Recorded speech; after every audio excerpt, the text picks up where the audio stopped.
Winning combination তারা ভাঙতে চাইবে না অবশ্য, এবং সেটা যদি হয় তাহলে কিন্তু বাংলাদেশের দুই তারকা ক্রিকেটার কিন্তু খেলবেন পিএসএল ফাইনালে। লাহোর কালান্দার্সের সেরা একাদশে জায়গা পাবেন সাকিব আল হাসান এবং রিশাদ হোসেন। পাশেই কিন্তু লাহোরের গাদ্দাফি স্টেডিয়াম, যেখানে আজ পিএসএল এর ফাইনাল তো বটেই, এবং বাংলাদেশ এবং পাকিস্তানের মধ্যকার 3 ম্যাচের সিরিজও সেখানে হবে। লাহোরে আজ লাহোর কালান্দার্স এবং কোয়েটা গ্ল্যাডিয়েটর্সের ফাইনাল, পিএসএল এর ফাইনাল। এই পিএসএলে সবার চোখ বাংলাদেশি ভক্তদের, কেনই বা হবে না।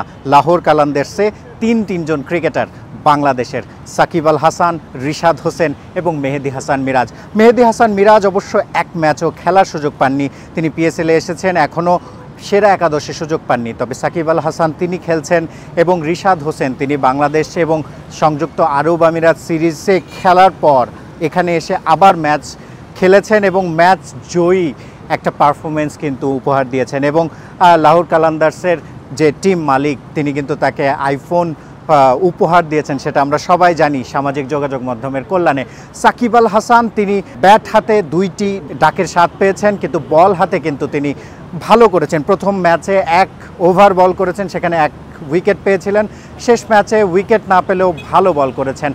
এবং মেহেদী হাসান মিরাজের কথা বলতে হয়, তিনি সিপিএলের সুযোগ পেয়েও সেখানে ম্যাচ খেলার সুযোগ পাননি, কিন্তু পিএসএলে সবাই একটা আশা করেছিল তিনি ম্যাচ পাবেন, কিন্তু এখনও তিনি ম্যাচ পাননি।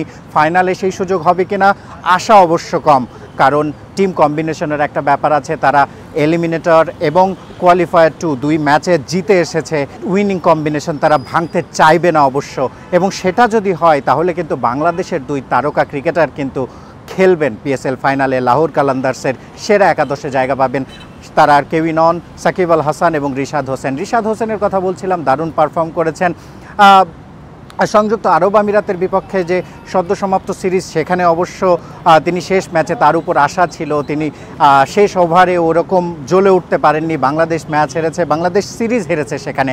এবং আমি এখন কথা বলছি লিবার্টি চক, সেটা লাহোরের খুবই একটা প্রসিদ্ধ জায়গা। এর পাশেই কিন্তু লাহোরের গাদ্দাফি স্টেডিয়াম, যেখানে আজ পিএসএল এর ফাইনাল তো বটেই, এবং বাংলাদেশ এবং পাকিস্তানের মধ্যকার 3 ম্যাচের সিরিজও সেখানে হবে। সেখানে কিন্তু জ্বলে ওঠার দরকার বাংলাদেশ দলের, কারণ বাংলাদেশ দলের পারফরমেন্স একেবারেই আশাব্যঞ্জক নয়। মরুর বুকে 2-1 সিরিজ হেরেছে, পুচকে বলবো আমি, সংযুক্ত আরব আমিরাতের বিপক্ষে।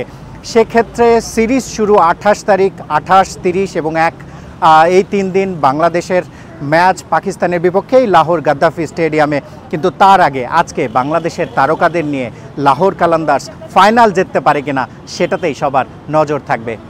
শিহাব হাসান খান, ক্রিকেট 97, লাহোর, পাকিস্তান।